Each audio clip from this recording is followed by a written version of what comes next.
दोस्तों नमस्कार, एक बार फिर आपका स्टॉक्स विद रोहित में लाइव संडे शो में स्वागत है। हेलो रोहित। Hello sir. आपका बहुत बहुत आज के इस शो में एक बार फिर स्वागत है और हमारे जितने दर्शक हैं वो बहुत बेसब्री से 7 दिन का सब्र रख करके आपका इंतजार करते हैं। तो दोस्तों आज हम शुरुआत करेंगे। पिछले 3 सप्ताह में निफ्टी लगातार 3 सप्ताह से गिरा है, लेकिन आज जब हम आज के इस लाइव शो की चर्चा कर रहे थे, कुछ इस पे वर्कआउट कर रहे थे, तब एक बहुत पॉजिटिव साइन आपके लिए है आने वाले वीक में, जिसकी चर्चा से हम आज शुरुआत करेंगे। तो रोहित, सबसे पहले लास्ट 3 वीक्स का निफ्टी का जो मूवमेंट है डाउनवर्ड की तरफ जी, वो कहां जाके रुकेगा, उसका क्या एनालिसिस आपने इस सप्ताह के लिए किया है आने वाले? लास्ट 3 वीक्स में ऐसे बहुत सारे पॉइंट्स हुए, बहुत सारे ट्रिगर्स हुए, जिसकी वजह से निफ्टी अपने ऑल टाइम हाई 26,300 से 24,550 का लेवल हमें दिखा दिया। 26,300 was the all time high, right. why? Because वहां तक के कोई भी ट्रिगर पॉइंट्स हमें देखने को नहीं मिले और उसके बाद निफ्टी थोड़ा सा ओवर बॉट जोन में भी चले गया था। अगर आप आरएसआई देखोगे निफ्टी 50 का, तो ओवर बॉट सिचुएशन में भी चले गया था। 70 के ऊपर चला गया था। 70 के ऊपर चले गया था और मार्केट को केवल नेगेटिव न्यूज़ चाहिए थी, छोटी से छोटी नेगेटिव न्यूज़ भी मिल जाती तो फॉल आना तय था, और वैसा ही हुआ। बहुत सारे ट्रिगर पॉइंट्स हुए, जैसे ईरान और इजराइल का वॉर जो स्टार्ट हुआ वो एक बिगेस्ट ट्रिगर पॉइंट रहा। साथ ही साथ में चाइनीज़ गवर्नमेंट ने स्टिमुलस अनाउंस किया, जिससे एफआईआई ने अपना पैसा चाइना मार्केट में लगाया। बट मुझे लगता है कि ये ज़्यादा दिन तक के टिकने नहीं वाला है, और जो भी स्टिमुलस आगे जाके जितने भी अमाउंट का स्टिमुलस चाइनीज़ गवर्नमेंट अनाउंस करेगी, उससे मुझे लगता है कि इंडियन मार्केट को अफेक्ट नहीं पड़ना चाहिए। और अभी जो सपोर्ट लिया है निफ्टी ने इस वीक में, वो अराउंड 20 EMA का सपोर्ट लिया है, 24,550 का सपोर्ट। ये एक बहुत ही मेजर सपोर्ट रहेगा नेक्स्ट वीक के लिए भी। अभी निफ्टी चल रहा है 24,862, मतलब लगभग 310 पॉइंट का हमको उछाल मिला है बॉटम से। डबल बॉटम लगाया है निफ्टी ने, और डबल बॉटम लगाने के बाद 310 पॉइंट का जो उछाल फ्राइडे को आया, वो मुझे लगता है कि एक बहुत ही पॉजिटिव पॉइंट है। स्टॉक्स में आपको इतना मोमेंटम नहीं दिखा होगा, बिकॉज जो 300 पॉइंट निफ्टी गिरा है वो स्टॉक्स को गिरा चुका था मॉर्निंग तक के। और मॉर्निंग में आप अगर अपना पोर्टफोलियो देखते तो घनघोर रेड होता, टोटल रेड। और जो रिकवरी उसके बाद आई दिन भर में, वो थोड़ी सांस लेने दे रही थी इन्वेस्टर्स को वापस से। तो मुझे लगता है कि नेक्स्ट वीक थोड़ा सा अच्छा होगा अगर ये 20 EMA 24,550 ब्रेक ना हो तो। क्लोज कितने पे हुआ था ये फ्राइडे के दिन? क्लोज हुआ 24,862, और ब्रेकआउट इसका आप बता रहे हैं 24,500 break down. Yes, break down. Yes yes, ये एक मेजर सपोर्ट है। ये सपोर्ट को अगर तोड़ेगा तो फिर नेक्स्ट सपोर्ट 24,450 है, लेकिन उसके बाद एक कोई मुझे मेजर सपोर्ट दिखता नहीं है। लगभग अगर हम डेली चार्ट में जाके देखेंगे तो फिर 23,400 का ही सपोर्ट मुझे दिखता है। आपने जो बातें अभी कही रोहित, मैं चूंकि हमारे बहुत सारे दर्शक ऐसे हैं जिन्होंने आपकी बातों को एकदम से ग्रास्प किया होगा, और उनको आपकी बात वैसे के वैसे जो चीज आप मैसेज देना चाह रहे हैं या जो चीज आपके माइंड में है वो समझ गए जी। लेकिन लगभग मैं समझता हूं कि more than 50% of our viewers are new to stock market. Right. Number 1। Number 2, most of the viewers belongs to middle class. Correct. Number 3, most of the viewers having a small portfolio right. and they are new to the market. तो जो आपने अभी बातें बताई, थोड़ा मैं उसके ऊपर जी उसको देसी तड़का लगाना चाह रहा हूं, अगर आपकी आज्ञा हो तो। बिल्कुल बिल्कुल। मेरा पहला क्वेश्चन आपसे बीच में मैंने किया था कि निफ्टी आज से 3 सप्ताह पहले 26,300 पे अपने ऑल टाइम हाई पे था। करेक्ट। हम वहां पहुंचे। राइट। तो मेरा पहला क्वेश्चन मेरे उन दर्शकों के लिए, 3 सप्ताह पहले मान लीजिए कि आज निफ्टी 3 सप्ताह पहले हम लोग बैठे हुए, आज ऑल टाइम हाई है 26,300। क्यों? Why Nifty is at all time high? आप अगर उसके पहले जाएंगे तो आप, मैं समझता हूं कि उसका आप अच्छे से जवाब दे पाएंगे। मेजर आपको ये देखना ज़रूरी है कि आप कौन से मंथ में खड़े हैं, और उस मंथ में अगर मेजर ट्रिगर पॉइंट्स नहीं आए हैं इकोनॉमी के लिए भी और न्यूज़ वाइज भी, और क्या होता है सितंबर में आपके रिजल्ट्स भी नहीं आते हैं। हमने देखा जो अभी थर्सडे को जो फॉल आया था मार्केट में, थर्सडे को फॉल बजाज ऑटो के रिजल्ट्स की वजह से आया था, और अभी आने वाले वीक में और रिजल्ट्स आएंगे। अगर रिजल्ट के नंबर खराब आएंगे तो डेफिनेटली जिस भी इंडेक्स में वो कंपनी बैठती है वो इस इंडेक्स को गिराएंगे। जैसे बड़ी बड़ी companies like Reliance, Bajaj auto, Vodafone idea, ये ऐसी ऐसी कंपनीज के रिजल्ट अगर खराब आते हैं तो ये पूरे मार्केट को गिराने की क्षमता रखते हैं। लेकिन सितंबर में ऐसा कुछ नहीं होता है। सितंबर में ना ही हमको कोई नेगेटिव न्यूज़ मिली, और प्योरली एफआईआई बाइंग हुई, डीआईआई बाइंग हुई। अभी हम देख रहे हैं एफआईआई सेल करते जा रहे हैं। तो definitely Nifty all time high पे पहुंचा 23 सितंबर 2024 को, लेकिन जैसे ही एक ओवरबॉट जोन में पहुंचा वहां से हमको एक फॉल जरूर दिखा। अब हम जाएं कि जो 18 तारीख को फ्राइडे था जी, 2 दिन पहले, वहां आपने बताया कि वीकली सपोर्ट 20 EMA का मिला। राइट। इसको निफ्टी को एग्जैक्ट सपोर्ट मिला है। एग्जैक्ट सपोर्ट मिला। इसको आप थोड़ा सा साधारण भाषा में विस्तार से समझाइए कि 20 EMA सपोर्ट का मतलब क्या है, ये कैसे मिलता है, राइट, और इसके मिलने के क्या मायने हैं, राइट। ये मैं जानना चाहता हूँ। सो 20 EMA पे सपोर्ट मुझे लगता है इसलिए मिला क्योंकि मैक्रो लेवल पे मुझे लगता है इकोनॉमी में कोई इशू नहीं है, और जो DII है, जो FII है, और जो भी रिटेल इन्वेस्टर्स हैं वो मैक्रो लेवल पे इकोनॉमी में कोई प्रॉब्लम नहीं देख रहे हैं। इसीलिए उन्होंने 20 EMA के सपोर्ट पर बाइंग स्टार्ट की, और बाइंग स्टार्ट होने की वजह से स्ट्रॉन्ग रिकवरी मुझे फ्राइडे को दिखी, और मुझे लगता है कि ये सपोर्ट टूटना नहीं चाहिए। बट हम डेली चार्ट में अगर देखेंगे तो निफ्टी मुझे अभी भी वीक दिखता है, मिड कैप भी मुझे अभी भी वीक दिखता है, और it is always a sell on rise market now, जब तक कि हम एक प्रॉपर लेवल के ऊपर नहीं पहुंच जाते। फॉर एग्जांपल निफ्टी में अगर हम 25,600 के ऊपर जब तक नहीं पहुंचेंगे तब तक मैं सेफ जोन नहीं बोलूँगा, और मैं यही सजेस्ट करूँगा कि आप स्मॉल प्रॉफिट बुक करके बाहर होते जाइए मार्केट से, बिकॉज ज़्यादा लिंगर ऑन करेंगे आप अपने पोर्टफोलियो में तो डेफिनेटली मार्केट उस चीज़ को खींचते जाएगा, भले ही आपकी कितनी ही स्ट्रॉन्ग कंपनी क्यों ना हो। और हम ये आगे चीज़ डिस्कस भी करेंगे कि कितनी स्ट्रॉन्ग कंपनी, कितनी ही लार्ज कैप कंपनी क्यों ना हो, वो 20% 25% केवल 1-2 हफ्ते में गिरने की क्षमता रखती है, और वो हम आपको इस आगे शो में बताएंगे ज़रूर, क्योंकि मार्केट सबका बाप है। मार्केट सबका बाप है, और ये अच्छे से अच्छी कंपनी को भी नीचे लाने की क्षमता रखता है। तो जो EMA आपने बताया जी, ये एवरेज जो निकलता है 20 एक्सपोनेंशियल मूविंग एवरेज, राइट, ये सेलिंग और परचेसिंग, जो बायर्स और सेलर्स जो एक्चुअल सेल हो जाता है उससे निकलता है, या एक्सपेक्टेशन जो होती है सेल और परचेस की उससे निकलता है? ये एक्चुअली आपके प्राइस मूवमेंट पे रहता है।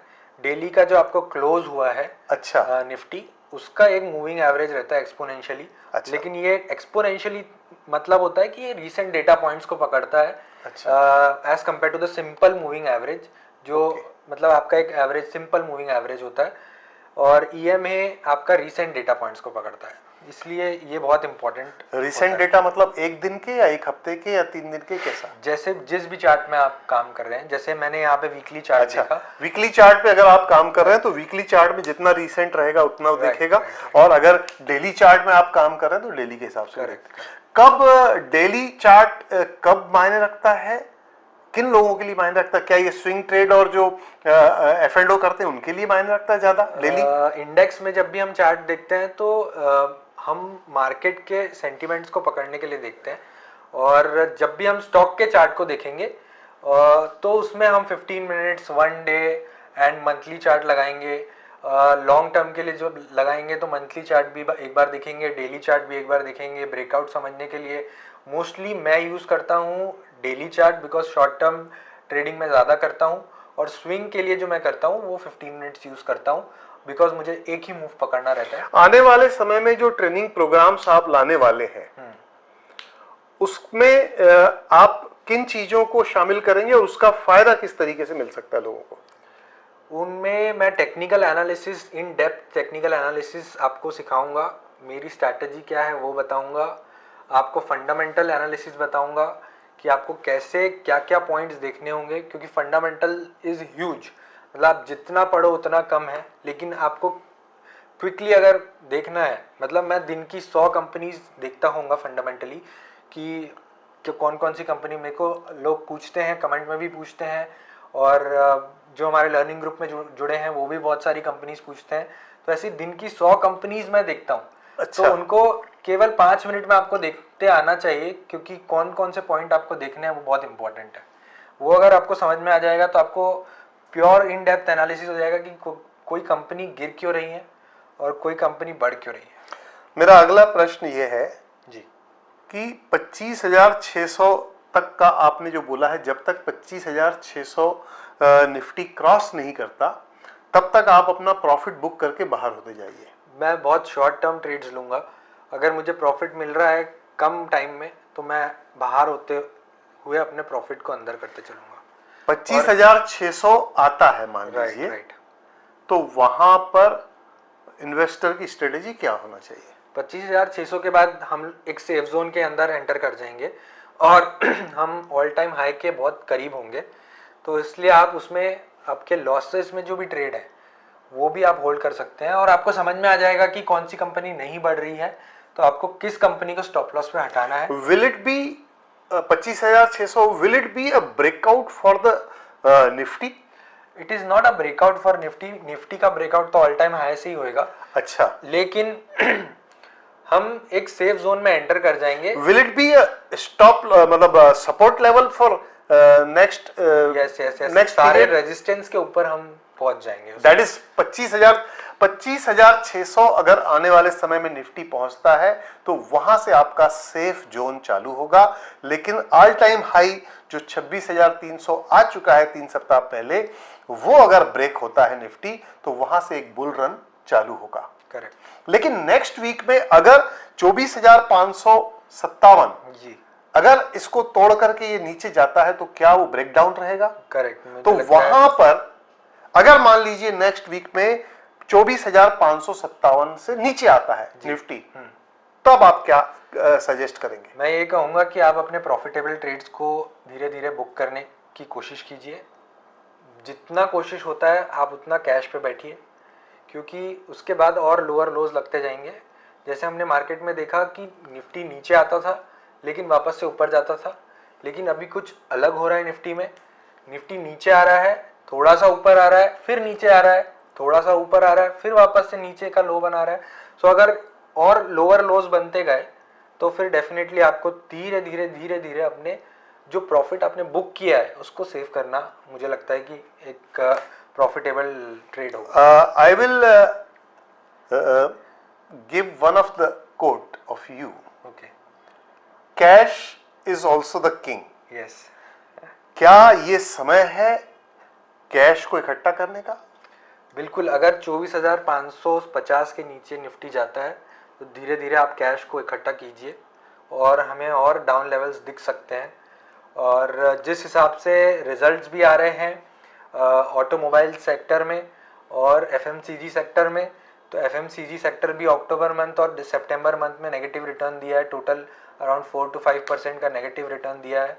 और ऑटोमोबाइल सेक्टर के तो अभी जो बजाज ऑटो का जो रिजल्ट तो ठीक ठाक आया, लेकिन मैनेजमेंट ने कमेंट्री में ये बता दिया कि जो अक्टूबर का फोर्टनाइट था उसमें उनका सेल्स नंबर बहुत कम रहा और उनको जो एक्सपेक्टेशंस थी उससे बहुत ही नीचे स्तर पे उनको रिजल्ट देखने मिले। तो ये तो Q3 पे भी इम्पैक्ट करेगा बजाज ऑटो के? वो Q3 पे भी इम्पैक्ट करेगा। और अगर ऑटोमोबाइल सेक्टर में ऐसा कुछ आता है तो वो एक इकोनॉमी एज अ होल को रिप्रेजेंट करता है, क्योंकि लोग कार खरीदेंगे, लोग एक्सपेंडिचर करेंगे, उस पे इस चीज का बहुत बड़ा इम्पैक्ट पड़ता है। फाइनेंस कंपनी पे भी फर्क पड़ेगा, जो उनके ऑटो पार्ट्स या एसएमईज जो हैं, जो वो ऑटोमोबाइल जैसे बजाज ऑटो को या बाकी बड़ी कंपनियों को, जो छोटी छोटी कंपनियां अपने पार्ट्स सप्लाई कर रहे हैं, उनको सप्लाई ऑर्डर्स कम मिलेंगे, इनका प्रोडक्शन कम होगा।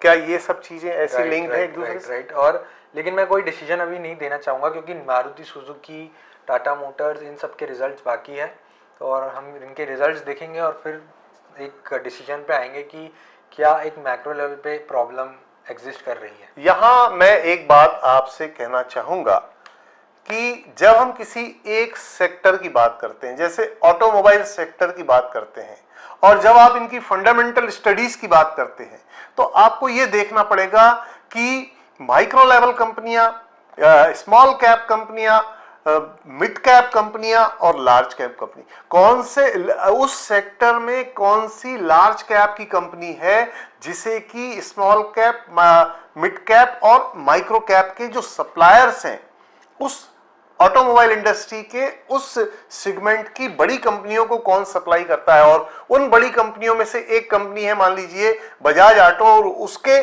Q2 के रिजल्ट्स अगर अच्छे नहीं आए हैं और उसमें उन्होंने ये बताया है कि उनका प्रोडक्शन कम हुआ है या सेल कम हुआ है, तो आपको फंडामेंटल्स की स्टडी करते समय ये जरूर देखना पड़ेगा कि इन छोटी छोटी कंपनियों पर, माइक्रो से लेकर के मिड कैप तक की कंपनियां जो कि इनको सप्लाई करती हैं, उन पर क्या इंपैक्ट आएगा इसका, उनको क्या ऑर्डर्स में कमी आएगी, उनके फंडामेंटल्स में क्या डिस्ट्रैक्शन आएगा, किस तरीके के उसमें चेंजेस आएंगे, जिससे कि ओवरऑल मार्केट इस तरीके से गड़बड़ होता है।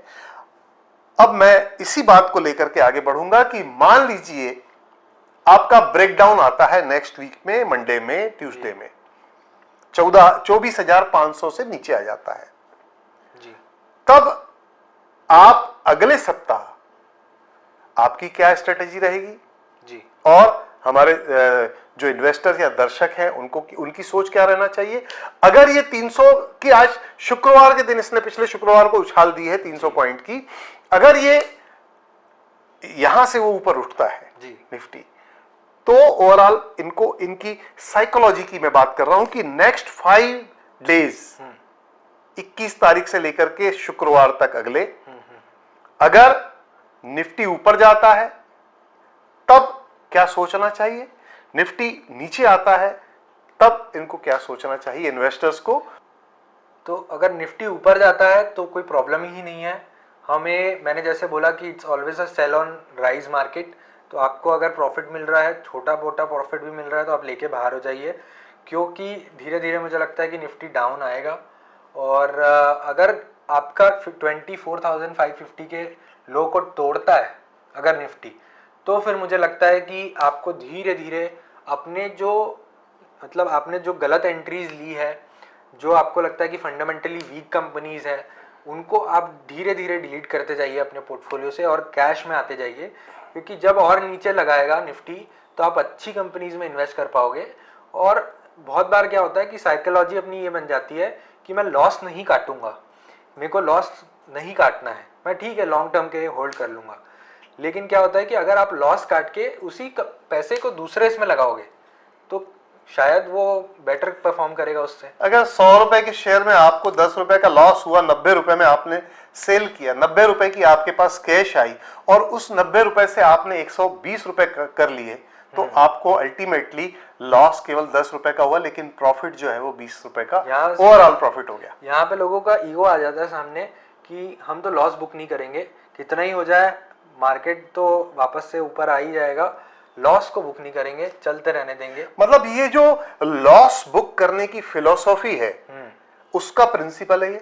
बिल्कुल बिल्कुल, मतलब इट इज अ प्रिंसिपल कि लॉस बुक क्यों करना जरूरी है। Right. इसके ऊपर हम अलग से मैं चाहूंगा कि एक वीडियो हम बनाएंगे कि ऐसी कौन कौन सी कंडीशंस हो सकती है जिसमें हमें लॉस बुक करना चाहिए, ये हम बात करेंगे। तो आज हम ये तीन हफ्ते के जो निफ्टी 26,300 से 24,800 तक आया, उसके लिए हम आज इतनी ही बात करेंगे। अब हम बात करेंगे एक क्विक रिव्यू। हमने आज के शो के पहले कल हमने बात की थी रोहित से कि पिछले 2 से 3 महीने में आपने जो जो स्टॉक्स की रिकमेंडेशंस तो नहीं बोलूंगा, जो आपने स्टडी की है और जिस तरीके से आपने उसमें अपने लोगों को इसके बारे में बताया है, तो उसके बारे में एक रिव्यू, हम क्विक रिव्यू करेंगे। तो आइए हम स्टार्ट करते हैं कि पिछले 3 सप्ताह में जो स्टॉक जिस लेवल पे रोहित ने उसको पकड़ा था, आज इतने गिरे हुए मार्केट में भी क्या उसकी स्थिति है, इसके बारे में हम बात करेंगे। Yes please. पहला स्टॉक है मेरा CMS Info। ये हमने बताया था 418 रुपीज पर, हाई लगाया है स्टॉक ने 616 रुपीज का, लगभग 48% का रिटर्न है। अभी चल रहा है 585 रुपीज पे। तो जो आपने बताया था उससे अभी ऊपर है जी, उसके ऊपर अभी ऊपर है। अब हम बात करेंगे 5 स्टार बिजनेस। 5 स्टार बिजनेस है, हमने बताया था 771 रुपीज पर, अभी चल रहा है अराउंड 900 के पास। 920 का ये हाई लगा चुका है और लगभग अपने को 16% का रिटर्न दे चुका है। इस गिरे हुए मार्केट में भी 5 स्टार बिजनेस जो है 771 से 900 तक पहुंचा है। इसके अलावा है ये Concord Systems. Concord Control Systems हमने बताया था 950 रुपीज पर और इसने हाई लगाया है 2062 का, मतलब 117% रिटर्न इसने हमको दिया है। इसने कितने दिनों में डबल हुआ है? ये अराउंड 4 मंथ्स में डबल हो चुका है। यहां मैं रुकना चाहूंगा कि कॉनकॉर्ड सिस्टम्स क्या कारण था इसका डबल होने का। कॉनकॉर्ड के पहली बात तो फंडामेंटल्स बहुत स्ट्रांग थे और ये रेलवेज को फैंस, इलेक्ट्रिकल सिस्टम्स, जो भी रेलवे के अंदर स्विचेस लगते हैं वो प्रोवाइड करता है और बहुत ही सुपर्ब फंडामेंटल्स के साथ ये ब्रेकआउट दे रहा था 950 पर और इसीलिए मैंने सजेस्ट किया था। अराउंड 4 मंथ्स के अंदर ही 117% रिटर्न, फर्स्ट डबलर हमारा। आप अगर कहीं इन्वेस्टमेंट करते हैं और कोई व्यक्ति आपको सजेस्ट करता है कोई स्टॉक, तो आपको यह देखना चाहिए कि वो कंपनी क्या बनाती है, वो सप्लाई क्या करती है, वो सप्लाई किनको करती है, जिनको वो सप्लाई करती है वहां उनकी रिक्वायरमेंट कितनी है और उसके कॉम्पिटिटर्स कौन कौन से हैं, क्वालिटी कैसी है। इन सब के बारे में जब आप फंडामेंटल्स धीरे धीरे जानना शुरू करेंगे तो आप भी आज से 1 साल, 6 महीने, 2 साल में एक एक्सपर्ट होने की कगार पे होंगे। आरके फोर्ज 900 के आसपास हमने रील बनाई थी, 1050 या 64 का एक हाई लगाया हुआ है, अराउंड 18% रिटर्न हमें दे चुका है। 1025 अभी कुछ चल रहा है, 1030 कुछ चल रहा है। मैं बोलता हूं कि ये जल्दी हमें अच्छा रिटर्न देने की क्षमता रखता है और मुझे लगता है कि इसमें न्यू एंट्री बन सकती है। It's a long term stock, but मैंने ये शॉर्ट टर्म के लिए दिया था। आप इसमें एंट्री बना सकते हैं for a target of 1500 for next 1 month. इसका क्या आप देखते हैं कॉन्कॉर्ड बायोटेक में, इसमें आरके फोर्ज में मुझे लगता है कि नेक्स्ट 1 मंथ या 2 मंथ में हमें 1200 के लेवल जरूर दिखेंगे। Okay, Concord Biotech, one of the favourite of you. Concord Biotech 1570 पे हमने बताया था और 2664 का हाई लगाया है, लगभग 70% का रिटर्न। तो आप देखेंगे जितना टाइम जाते जाता है, जितने पुराने स्टॉक्स होते जाते हैं, उतना ही आपको रिटर्न्स हाई दिखेंगे हमें यहाँ पे। और यहाँ पे आप बोलोगे ये तो आप हाई बता रहे हो, अभी क्या चल रहा है वो बताइए।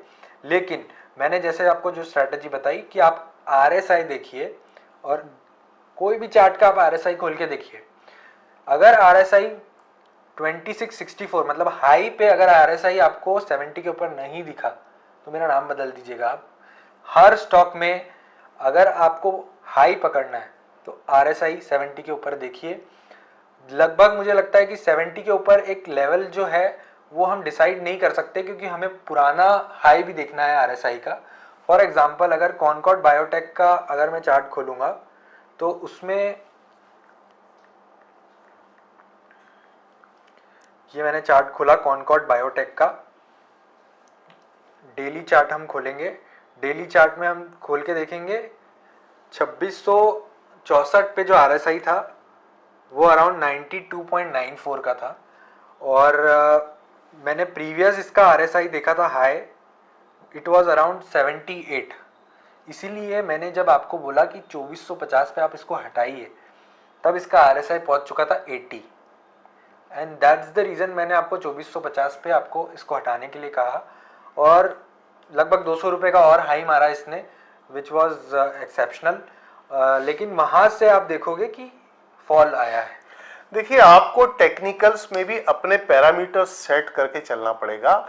जैसा कि RSI एक अच्छा टेक्निकल पैरामीटर है जिसमें कि 30-70 का रेशो, 30-70 वाला जो कंसेप्ट है वो रोहित जी ने दिया है। अगर 70 के ऊपर जाता है तो आपको प्रॉफिट बुक करके बाहर आ जाना चाहिए, और यही कारण है, उसी को लेकर के रोहित चलते हैं। अब हम बात करेंगे मयूर यूनिक्वार्टर्स। मयूर यूनिक्वार्टर्स हमने जब रील बनाई थी तब 656 चल रहा था, और ये लॉन्ग टर्म के लिए हमने दिया था अराउंड, अभी 620 चल रहा है। फ्राइडे को एक अच्छा मोमेंटम हमें इसमें दिखा। मुझे लगता है कि आपको लॉन्ग टर्म के लिए मयूर यूनिक्वार्टर्स आप पहले दिन से ही लॉन्ग टर्म बोल के चल रहे हैं, जो आपने 5 स्टॉक बताए थे उसमें, इसीलिए मैं इसमें ज्यादा आपसे बात इसलिए नहीं करूंगा क्योंकि मयूर यूनिक्वार्टर्स के बारे में अगर आपने कहीं इन्वेस्टमेंट किया है तो हम 2 साल बाद बात करेंगे। सर्वोटेक पावर 125 में हमने बताया था, 205 का हाई, 64% का रिटर्न इसने हमें दिया है। अभी 184 चल रहा है, 174 का लेवल अगर आपको दिखता है तो डेफिनेटली आप एंटर कर सकते हैं।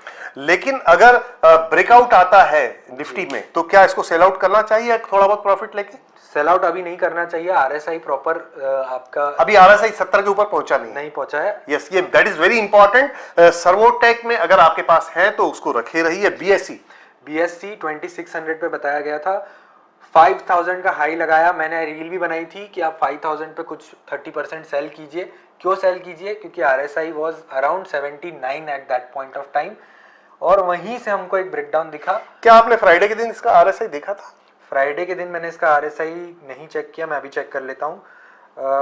फ्राइडे के दिन जो इसका RSI था वो 59 पे आ गया है, और बहुत ही सुपर्ब सपोर्ट लिया है यहाँ पे अगेन 20 EMA का। तो अभी होल्ड करना चाहिए जिसके पास है, जी हाँ, या उसको प्रॉफिट बुक करके बाहर आना चाहिए? अभी होल्ड करना चाहिए। रील में हमने बताया था कि 4300 से आप बाय कर सकते हैं, लेकिन जेफरीज की न्यूज़ आने की वजह से मुझे इसमें एक नेगेटिव मोमेंटम दिखता है, तो मुझे लगता है कि अभी थोड़ा सा BSC नहीं, मुझे देखिए, जेफरीज ने भले ही न्यूज दी है, लेकिन क्या ऐसा भी होता है कि बाहर की जो ये एजेंसीज होती हैं इंडियन मार्केट में एक नेगेटिव सेंटीमेंट देने के लिए कुछ इस तरीके से किया जाता है? क्या ऐसा भी रहता है? ये कैसे पता लगेगा? नहीं, ऐसा तो नहीं होता है। बहुत डीप स्टडी के साथ ये लोग कोई भी स्टेटमेंट देते हैं, बिकॉज उस स्टॉक के लिए वो फिर बहुत मेजर हो जाता है। अच्छा, तो BSC पे जैसे ही ये आया, BSC पे फाइनल आपका कंक्लूजन क्या है वो बताइए। BSC थोड़ा ओवर वैल्यूड हो चुका है प्रेजेंट कंडीशन में। डेफिनेटली लॉन्ग टर्म के लिए इट्स अ जेम, लेकिन नीचे आता है। अगर 3800 के पास आएगा तो ही मैं लूँगा अब, क्योंकि पहले मैंने 4300 जरूर बोला था, लेकिन ये न्यूज़ आने की वजह से मैंने टारगेट्स अपने नीचे किए हैं। 3800 अगर आता है तो बाय करेंगे। बॉम्बे स्टॉक एक्सचेंज के अगर आपके पास शेयर्स हैं तो इसका ओवर वैल्यूएशन कुछ एजेंसीज बता रही है, लेकिन आप प्रॉफिट अगर बुक करते हैं और वापस से ये 4000 के अंदर ये शेयर आता है, 3700-3800 पे आता है, तो आप इसको प्रॉफिट बुक करने में कोई बुराई नहीं है, बिकॉज 2 महीने के अंदर 95% का रिटर्न अगर कोई स्टॉक आपको दे रहा है, डेफिनेटली आप उसको बुक करके बाहर हो जाइए। CDSL आपका हम देखेंगे तो 1150 पे हमने बताया था, 1650 का हाई दिखाया है, 44% रिटर्न हमें दे चुका है। अभी अराउंड 1580 चल रहा है। मुझे लगता है कि मुझे तो लग रहा था कि पिछले हफ्ते ही हमें ब्रेकआउट देगा। 1640 का हाई दिखाया इसने हमें, लेकिन ब्रेकआउट नहीं दिया, और मुझे लगता है नेक्स्ट वीक ज़रूर ये ब्रेकआउट देगा, और ब्रेकआउट के बाद 1900 के लेवल्स हमें। और अगर ये 1900 चला जाता है तो उस समय क्या किया जाना चाहिए? 1900 पे जरूर आप RSI चेक कीजिए। फिर से मैं मतलब आप टेक्निकल्स में RSI पर ही ज्यादा विश्वास करते हैं, बहुत सारे टेक्निकल्स पे नहीं जाना चाहिए? बहुत सारे टेक्निकल सेलिंग की जब बात आती है तब मैं RSI यूज करता हूं, और बाइंग की जब बात आती है लॉन्ग टर्म में तब मैं RSI यूज करता हूं। तो अगर जो लोग आपका शो देख रहे हैं वो या तो सेल करेंगे या बाय करेंगे या समझेंगे सीखेंगे। राइट तो करना तो उनको सेल है और बाय है, तभी वो प्रॉफिट बुक करेंगे। Right right right. तो RSI अगर 1900 पे जाता है CDSL और किसी ने 1200-1300 पे बाय किया था, तब भी उसको RSI देखना है। अगर वो RSI 70 के ऊपर चला गया है तो उसको बेच के बाहर आ जाना चाहिए। इसमें मैं देखूंगा, मैंने अभी CDSL का चार्ट खोला है, आपको चेक करना है 1650 का ब्रेकआउट अगर दिया तो आपको चेक करना है RSI कहाँ जा रहा है। 82 का लास्ट हाई है RSI का। RSI वहां से नीचे कहां तक आया RSI? वहां से नीचे तो 40 तक आ चुका है अभी। 40 तक आ चुका है, लेकिन फिर भी 30 क्रॉस नहीं किया उसने। 30 क्रॉस नहीं किया है। तो अगर 78 to 80 आता है और उस समय जो भी प्राइस चल रहा होगा आप वहां पे एग्जिट कर सकते हैं। ओके। सैन स्टार ये मिड कैप स्मॉल कैप जो हिट हुए ये 2 वीक में, डेफिनेटली 112 से 160 गया ये शेयर। अराउंड हमें 43% का रिटर्न दिया, लेकिन वहाँ से वापस आ गया। अभी 127 के आसपास चल रहा है। लॉन्ग टर्म के लिए तो बहुत अच्छा है, लेकिन अगर 124 आता है तो ही बाइंग मैं बोलूँगा इसमें। आप 124 के नीचे ही आपको बाय करना है सैन स्टार। अनंतराज 595 पे हमने बताया था, 791 का इसने हाई दिखाया, 32% रिटर्न अराउंड, और अभी चल रहा है 767। मुझे लगता है कि 740 के लेवल्स अगर आपको दिखते हैं तो आप इसको ऐड करेंगे, और जितना ये डिप पे जाएगा उतना डिप पे आप इसको ऐड करते जाएंगे। ये आपका बहुत ही अच्छा स्टॉक है अनंतराज आने वाले समय का। नेटवर्क के बारे में आपका क्या ख्याल है? नेटवर्क 2600 पे बताया गया था, 2912 के हाई दिखाया, 12% रिटर्न लगभग। 2680 अभी चल रहा है। मुझे लगता है कि लॉन्ग टर्म के लिए तो एक जेम है। यथार्थ सुपर रैली लास्ट वीक 475 पे हमने बताया गया था, और 660 के हाई दिखाए हमको इसने, लगभग एक 40% अप्रोक्सीमेटली रिटर्न। अभी चल रहा है 640 समथिंग, और मुझे लगता है 700 के टारगेट्स जरूर छुएगा। यथार्थ आपने 475 बताया था। अगर किसी ने मान लीजिए 500, 510, 20, 25 पे भी खरीदा होगा, अगर 700 तक पहुंचता है जी, तो क्या उसे बेचकर प्रॉफिट बुक करके बाहर आना चाहिए? जी बिल्कुल आना चाहिए। अगर आपने शॉर्ट टर्म के लिए लिया है तो डेफिनेटली आपको आना चाहिए। और अगर आप RSI देखोगे तो RSI 660 के पास RSI पहुंच गया था 75, और उसका लास्ट हाई 77 का है, तो यहाँ पे बुकिंग जरूर बनती थी। ओके। क्रोनॉक्स 156 पे बताया गया था, 202 का हाई मारा है, 30% रिटर्न इसने हमें दिया है। अभी 172 चल रहा है। आप 202 पे चेक करोगे तो RSI अगेन 75 के ऊपर गया, वहां पे हमने थोड़ा 50% हटाया। जब 70% के ऊपर RSI गया है, आपने जिन स्टॉक्स के बारे में पहले चर्चा की है उसके बारे में आपने अलर्ट किया है कि यहाँ आप 20%, 30% या 100% प्रॉफिट बुक करके बाहर आइए।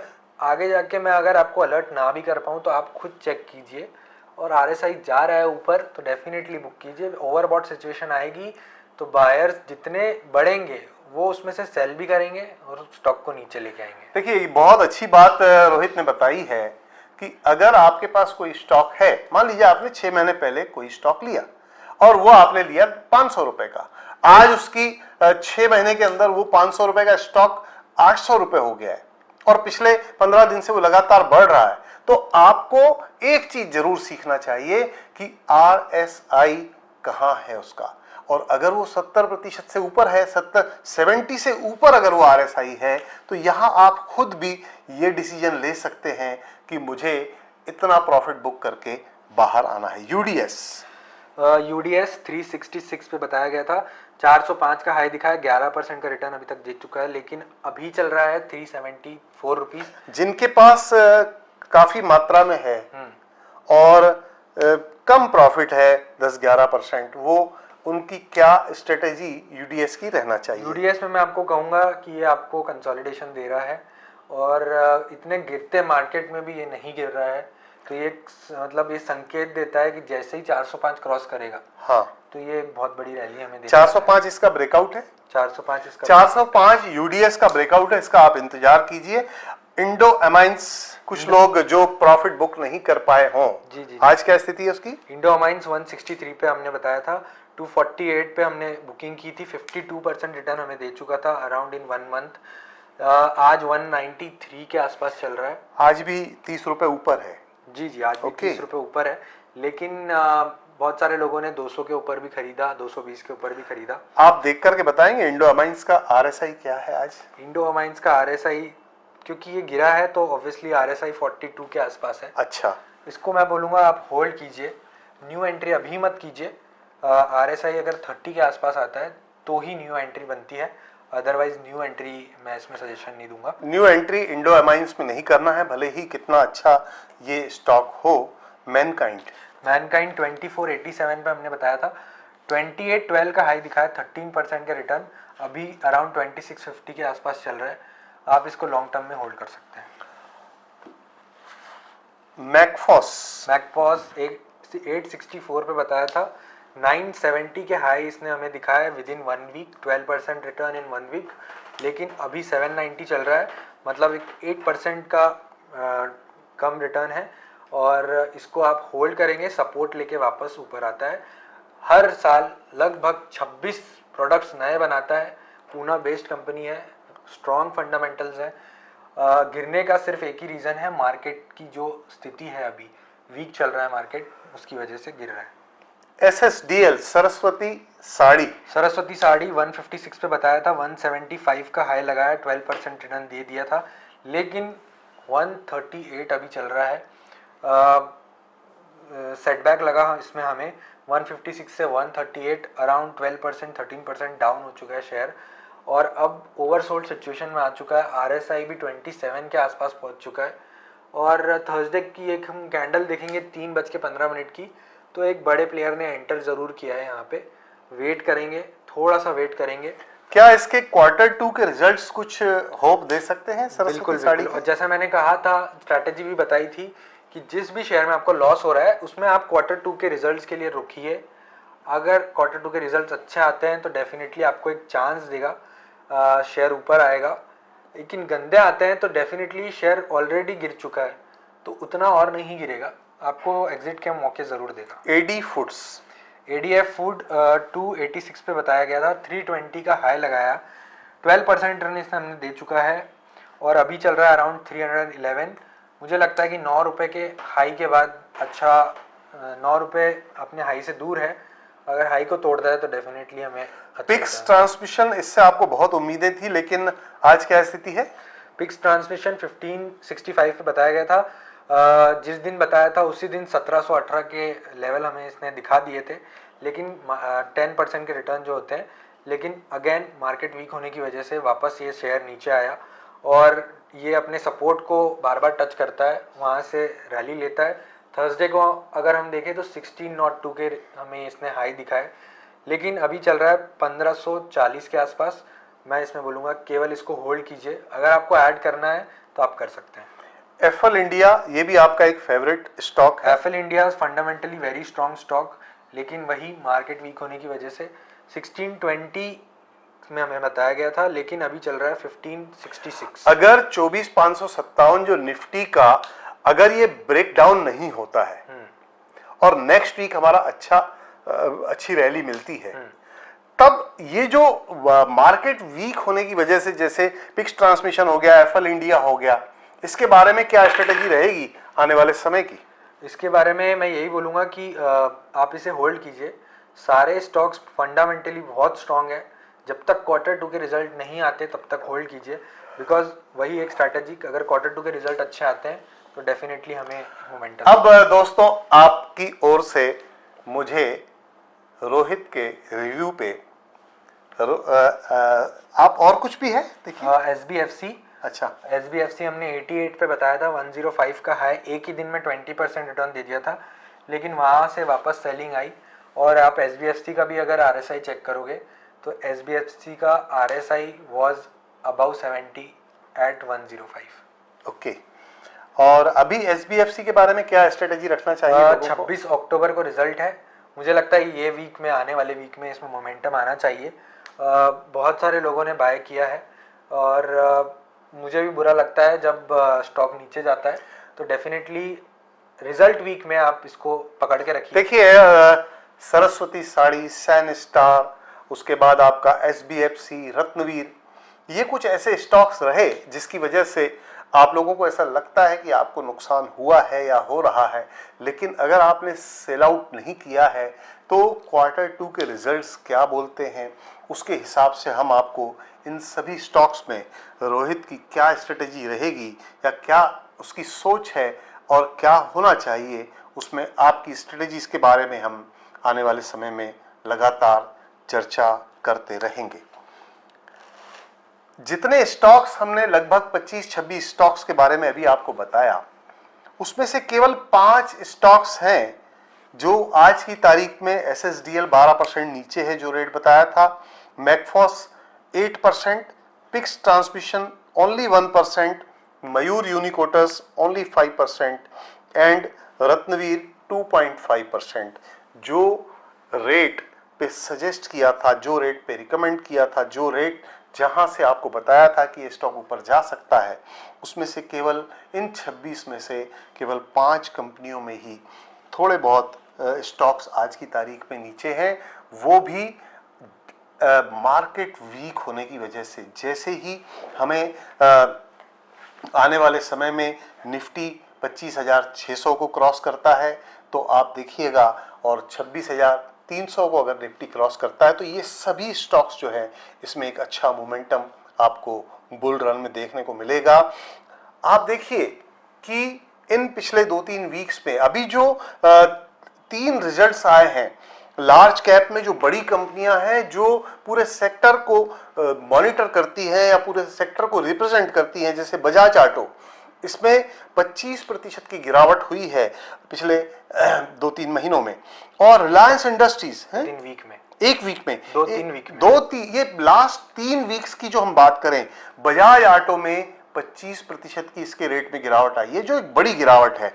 रिलायंस इंडस्ट्रीज जो इवन हमारे पूरी इकोनॉमी को रिप्रेजेंट करती है, जो कंपनी जो स्टॉक मार्केट को लीड करती है, रिलायंस इंडस्ट्रीज में लास्ट 3 वीक्स में 20% की गिरावट आई है। और वोडाफोन, ये भी एक बहुत बड़ी कंपनी है जिसमें पिछले 3 सप्ताह में 52%, 52% की गिरावट आई है। तो अगर आपके पास रत्नवीर है, अगर आपके पास SSDL है, सरस्वती साड़ी, SBFC, और कोई भी कंपनी जो आपने पिछले 2-3 महीने में आप हमसे जुड़े हैं और आपके पास अगर कुछ स्टॉक्स हैं जो आपकी परचेस प्राइस से नीचे हैं, तो बिल्कुल मत घबराइए दोस्तों। बजाज ऑटो जैसी कंपनी जो कभी डूबने वाली नहीं है, रिलायंस इंडस्ट्रीज जो जिसके शेयर्स जिनके पास हैं वो माला माल लोग हैं, वोडाफोन, ये सब लार्ज कैप की वो कंपनियां हैं जो स्टॉक मार्केट को चलाती हैं। ये 20%, 25%, 52% नीचे हैं, तो ये केवल हमारा मार्केट वीक होने की वजह से इस स्थिति में है। तो बिल्कुल आप घबराइए मत, आपको बिल्कुल परेशान होने की जरूरत नहीं है। आने वाले समय में जैसे ही आपको बुल रन मिलेगा, आप इसमें बिल्कुल प्रॉफिट कमा करके बाहर आ सकते हैं। आज हमने ये पिछले 3 वीक्स की चर्चा की। अब हम बात करेंगे एग्जिट के बाद, किसी कंपनी के स्टॉक से एग्जिट होते हैं उसके बाद में हमारे इन्वेस्टर की क्या सोच होना चाहिए, क्या स्ट्रेटेजी होना चाहिए, और आपकी खुद की क्या स्ट्रेटेजी रहती है। एक शेयर में एग्जिट करने के बाद मैं उसमें री एंट्री वापस एकदम तुरंत नहीं लेता हूँ, क्योंकि उसमें क्या होता है कि आपकी साइकोलॉजी बिगड़ जाती है। फॉर एग्जांपल मैं BSC का एग्जांपल लेता हूँ। मैंने बाय किया था अराउंड 2400 के आसपास BSC को, और BSC को मैंने होल्ड किया, प्रॉपरली होल्ड किया, बिकॉज मेरे लिए लॉन्ग टर्म शेयर था। लेकिन उसने 2 महीने में ही मुझे अराउंड 100% का रिटर्न दे दिया। तो 4800 के पास जब इसका RSI 75 के ऊपर गया, तो इसको मैंने 4800 पे सेल किया, और जितने हमारे लर्निंग ग्रुप में लोग जुड़े हुए हैं उनको भी सेल करवाया अराउंड 30% ऑफ द स्टॉक। और मैंने वापस री एंट्री इसमें लेना इसलिए नहीं सोचा क्योंकि मेरी साइकोलॉजी उस तरीके से नहीं चलेगी। मुझे लगेगा कि ये शेयर ऊपर ही जाना चाहिए, ऊपर ही जाना चाहिए, और ये जितना शेयर नीचे जाता जाएगा मैं एवरेजिंग का सोचूंगा कि मैं इसको एवरेज कर लेता हूँ, फंडामेंटली तो स्ट्रांग है, बट आप एवरेजिंग बहुत सोच समझ के कीजिए, क्योंकि आपकी कैपिटल एक ही स्टॉक में फंस जाती है एवरेजिंग करने से। और इसी वजह से मैं कोई भी शेयर में शॉर्ट टर्म प्रॉफिट बुक करता हूँ तो उसमें फॉर नेक्स्ट 3 मंथ्स वापस से री एंट्री नहीं लेता हूँ। मैं यहाँ पर आपने एवरेजिंग की बात की और आपने कहा कि एवरेजिंग करते समय हमारी कैपिटल ब्लॉक हो जाती है, तो मैं यहाँ पर हमारे दर्शकों को एक बात जरूर कहना चाहूँगा कि balance of 3 fundamentals for balance of fund, इसको एक बार हम फिर से रिवाइज करेंगे कि अमाउंट वाइज हमारा किसी भी एक स्टॉक में अधिकतम 10% पैसा लगना चाहिए, और कोई अगर सेक्टर है उस एक सेक्टर में 25% से ज्यादा पैसा हमारा नहीं होना चाहिए, और इंडेक्स वाइज किसी भी एक इंडेक्स में, वो लार्ज कैप है, मिड कैप है या स्मॉल कैप है, अधिकतम 40% हमारा पैसा हो सकता है, उससे ज्यादा नहीं होना चाहिए जब भी आप एवरेजिंग करें। ये जो 3 फंडामेंटल रूल्स हम आपको पहले बता चुके हैं, इसके ऊपर फिर हम बार बार चर्चा करते रहेंगे, क्योंकि ये बहुत बेसिक्स हैं आपकी ट्रेनिंग के लिए। तो फाइनली आप बता दीजिए कि एग्जिट करने के बाद स्ट्रेटेजी क्या होना चाहिए। एग्जिट करने के बाद स्ट्रैटेजी, आपको वापस री एंट्री नहीं करना है मेरे हिसाब से। अगर आपने एवरेजिंग के बारे में नहीं सोचना है, अगर आपने एंट्री कर भी लिया तो एवरेजिंग के बारे में नहीं सोचना है। एवरेजिंग के बारे में नहीं सोचना है। जी।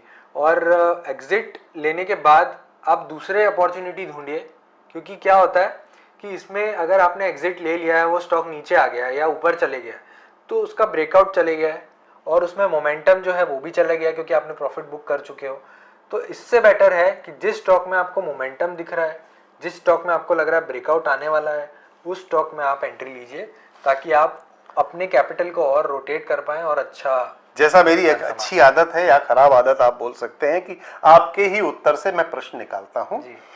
अगर ब्रेकआउट हुआ और मोमेंटम मिला और वो वापस से कंसोलिडेशन में आ गया स्टॉक, तो उसमें अगला मोमेंटम या अगला ब्रेकआउट मिलने के बीच का समय, एक ब्रेकआउट और अगला ब्रेकआउट, उसके बीच में समय सामान्यतः कितना रहता है, जनरल?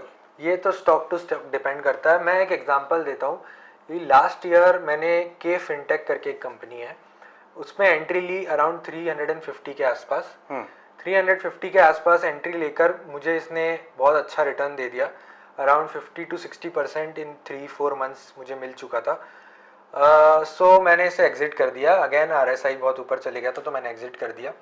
लेकिन अगर आप RSI पे एग्जिट कर रहे हो तो आप मल्टी बैगर्स नहीं पकड़ पाओगे और आपके पोर्टफोलियो में मल्टी बैगर्स नहीं रहेंगे। तो डेफिनेटली इसमें मैं क्या करता हूँ, जो एकदम ही स्ट्रॉन्ग फंडामेंटल्स रहते हैं जिसके, उसमें मैं री एंट्री लेता हूँ वापस ब्रेकआउट आने की वजह से। तो फॉर एग्जांपल, अगर 350 पे मैंने इसे खरीदा और मैंने इसे बेच दिया अराउंड 600 पर, और 600 का हाई लगा के, 650 का हाई लगा के मान लीजिए वो वापस से नीचे आ गया, कंसोलिडेट किया, तो अगला ब्रेकआउट ये जब 650 को क्रॉस करेगा तो मैं एंटर करूंगा इसमें।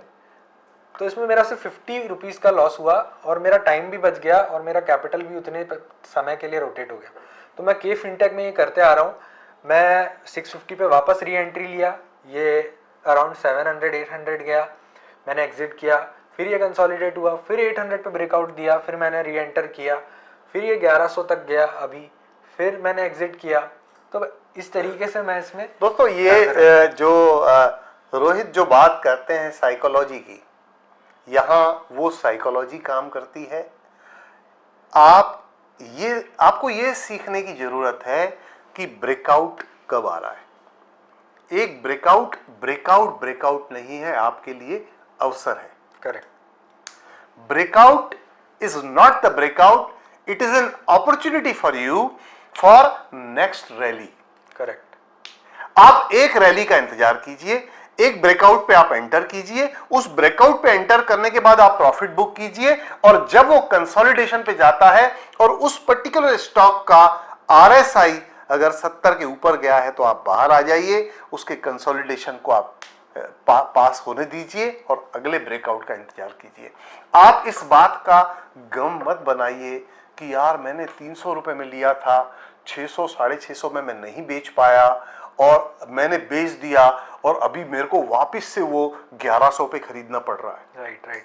और मतलब ये बहुत बेसिक चीज है आज के इस ट्रेनिंग सेशन की कि ब्रेकआउट का मतलब क्या है। ब्रेकआउट का मतलब है अपॉर्चुनिटी, ब्रेकआउट का मतलब है अवसर, क्योंकि ब्रेकआउट के बाद आपको एक रैली मिलेगी और उस रैली में आपको प्रॉफिट कमा करके बाहर आना है। राइट, आप कुछ बोल रहे थे। तो यही मैं कहूंगा कि आप आरएसआई बहुत इंपॉर्टेंट फैक्टर है।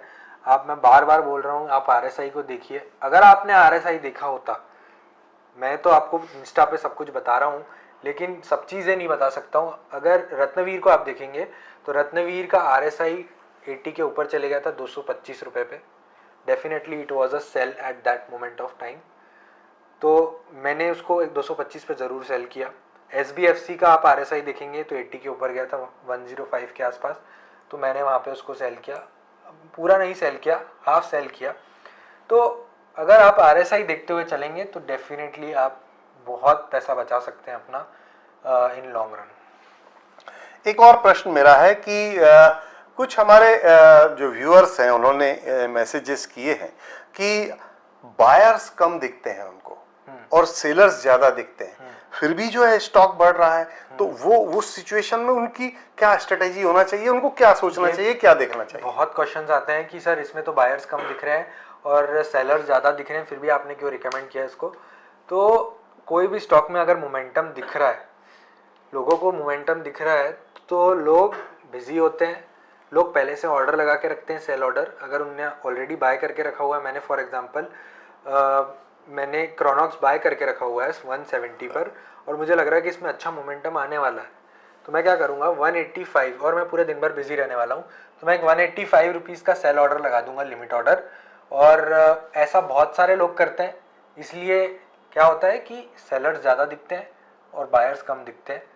और बायर्स क्या करते हैं कि वेट करते हैं और मतलब प्राइस आने का, आएगा नहीं आएगा। बहुत कम ऐसे लोग हैं जो एक हाई प्राइस लगा के रखते हैं ब्रेकआउट का। मैं करता हूँ ऐसा कि ब्रेकआउट का प्राइस लगा के रखते हैं स्टॉप लॉस ऑर्डर, और उसके ऊपर ही बाय करते हैं बहुत बार। लेकिन ऐसे लोग बहुत कम करते हैं, अगर प्राइस कम चल रहा है तो उसी पे बाय कर लेते हैं, इसलिए बायर्स कम दिखते हैं और सेलर्स ज़्यादा दिखते हैं। तो बायर्स कम दिख रहे हैं, सेलर्स ज्यादा दिख रहे हैं, ये सही इंडिकेटर्स नहीं है कई बार। और आपके पास अगर स्टॉक है उसमें अगर आपको प्रॉफिट दिख रहा है, वहां सेलर्स ज्यादा दिख रहे हैं, तो आप ये देखिए कि उसका RSI 70 के ऊपर के है क्या, 75 के ऊपर है क्या, 80 के ऊपर है क्या। तो वहां आप खुद भी ये निर्णय ले सकते हैं कि आप स्टॉक सेल करें या ना करें। आज जब हमने ये स्टॉक आज शुरू किया, आज का जो हमने शो, उसके पहले मैंने रोहित से एक बात की थी और हम लोग इस पर काम करने वाले हैं। छोटी छोटी रील्स आपके सामने लेके आएंगे। बहुत सारे कुछ ऐसे जो वोकैबुलरी है स्टॉक मार्केट की, जो टर्म्स हैं, जैसे ये टर्म्स में आज आपको कुछ टर्म्स पढ़ के सुना रहा हूं, इसके बारे में हम थोड़ा थोड़ा करते जाएंगे आने वाले। आज हम एक दो टर्म्स के ऊपर बात करेंगे। जैसे कुछ मैं पढ़ के आपको सुनाता हूं, ये हम छोटी छोटी रील्स भी डालेंगे कि ब्रेकआउट क्या है, ब्रेकडाउन क्या है, रेजिस्टेंस क्या है, सपोर्ट लेवल क्या है, स्टॉप लॉस क्या है, moving average, exponential moving average, volume, PE ratio, over valued, under valued, PEG ratio, market cap, ROCE, ROE, book value, dividend, yield, OPM मतलब operating profit margin, interest coverage ratio, net profit margin, CAGR, debt equity ratio, FII, DII, promoters, working capital, export, intraday, lower circuit, upper circuit, swing trade, long term trade, short term trade, SME, BTST, IPO, NFO, OFS और preferential allotment, और भी कुछ terms हैं जिनके ऊपर अभी हम काम करेंगे। तो आज हम केवल 4 या 5 हम ये चीज लेकर के आज हम यहीं तक आपसे विदा लेंगे। What is breakout and what is the difference between breakout and breakdown? Breakout मतलब आपके रेजिस्टेंस को जब प्राइस मूव करता है उसके ऊपर, उसको हम ब्रेकआउट बोलते हैं। और प्राइस एक्शन की वजह से जो भी आपको दिखता है कि एक प्राइस है जहां से वापस से शेयर नीचे आ जा रहा है या उसके ऊपर नहीं जा पा रहा है, और जब भी उसके ऊपर वो शेयर जाता है उसका मतलब हम बोलते हैं ब्रेकआउट आया है। ब्रेकआउट एक ऐसा पॉइंट है सेंसेक्स का, या उस सेंसेक्स का नहीं, उस पर्टिकुलर स्टॉक का वो रेट है, वो प्राइस है जहां से ऊपर अगर उसकी ट्रेडिंग हुई है तो वहां से वो ऊपर जाएगा, ऊपर की ओर जाएगा वो स्टॉक। और ब्रेकडाउन वो मूवमेंट है। ब्रेकडाउन क्या है वो बताइए। ब्रेकडाउन मतलब उसने सारे सपोर्ट्स तोड़ दिया है और अपने जो प्रीवियस लोज को भी तोड़ दिया है और उसमें ब्रेकडाउन आ चुका है, मतलब सारे ब्रेकडाउन आ गया है मतलब वो शेयर नीचे जाएगा। इट्स अ क्लियर एग्जिट और नीचे जाएगा। और इसका एक एग्जांपल मैं बताता हूँ। रिसेंटली इरेडा ने IREDA इसने ब्रेकडाउन दे दिया है हमें, और मुझे लगता है कि डेली चार्ट्स में भी ब्रेकडाउन मिला है, मंथली चार्ट में भी ब्रेकडाउन मिला है और वीकली चार्ट में भी ब्रेकडाउन मिला है। जिनके पास है मैं कहूँगा कि होल्ड रखिए, और 187 के आसपास इसको एवरेज कीजिए। मतलब खरीदना है जी, ओके। लॉस तो बुक नहीं करना है। आज हम केवल ब्रेकडाउन और ब्रेकआउट इन दो के ऊपर ही चर्चा करेंगे। फाइनली इरेडा के Q2 के रिजल्ट्स आ चुके हैं और रिलायंस इंडस्ट्रीज के Q2 के रिजल्ट्स आ चुके हैं। मैं रिक्वेस्ट करूंगा रोहित से कि इन दो कंपनियों के रिजल्ट्स की चर्चा करके उनके बारे में अपना ओपिनियन दे करके आज हम आपसे विदा लेंगे। सबसे पहले मैं इरेडा के रिजल्ट को से की बात करूंगा। बहुत सारे जो न्यूज़ चैनल्स पे बताया गया कि इरेडा के रिजल्ट्स अच्छे आए हैं, प्रॉफिट्स बढ़ गए हैं। 387 करोड़ से फाइनेंसिंग प्रॉफिट पहुंच गया है 468 करोड़, नेट प्रॉफिट पहुंच गया है लास्ट ईयर इसी क्वार्टर में 285 करोड़ था, इस ईयर में 388 करोड़ पहुंच गया है। तो this is not the right way to compare it. सबसे इम्पॉर्टेंट है आपको, अगर आपको रिजल्ट का मतलब इंटरप्रिटेशन करना है स्टॉक के मूवमेंट में। लोग मेरे से पूछ रहे थे कि सर इरेडा के रिजल्ट्स तो बहुत अच्छे आए हैं लेकिन फिर भी स्टॉक गिर रहा है, 232 से 212 का लो दिखा दिया हमें, तो ऐसा क्यों हो रहा है? तो उसमें हमें बहुत सारी चीज़ें समझना है। सबसे पहले तो फाइनेंसिंग मार्जिन जो थी कंपनी की वो आप चेक करोगे तो 33% से 29% हो चुकी है। 4% का जो आ गया ड्रॉडाउन हो गया है मार्जिन। दूसरी बात, जो इसके एक्सपेंसेस थे वो बढ़ गए हैं, और इसी वजह से सर्टेनली मुझे लगता है जो पिछला क्वार्टर था जून 2024 ये मेजर क्वार्टर है कंपैरिजन के लिए, और इससे अगर हम कंपेयर करेंगे तो सिर्फ 4 करोड़ से प्रॉफिट बढ़े हैं, और इसीलिए मैं इसको बोलूँगा कि ये ओके रिजल्ट्स आए हैं, कोई एक्सेप्शनल रिजल्ट्स नहीं है, इसी वजह से स्टॉक डाउन है। इरेडा के बारे में मैं पिछले 3 महीने से देख रहा हूं कि बहुत लोग ओवर एक्साइटेड थे, और जैसा कि इसमें रोहित ने बताया है उसके खुद के एनालिसिस से कि यहाँ आपको जो है ये ब्रेक डाउन दे चुका है, और अगर आप अभी प्रॉफिट, अगर आपकी खरीदी कम पे है तो प्रॉफिट लेके बाहर आ जाना चाहिए। बिल्कुल। और आने वाले समय में इसमें ऐसी कौन सी स्थिति होगी जहां आप इसको खरीदने की स्थिति में हो सकते हैं, इसके बारे में हम जरूर आपको बताएंगे। रिलायंस इंडस्ट्रीज के भी रिजल्ट आए हैं, और रिलायंस इंडस्ट्रीज के भी रिजल्ट मुझे बिल्कुल अच्छे नहीं लगे हैं।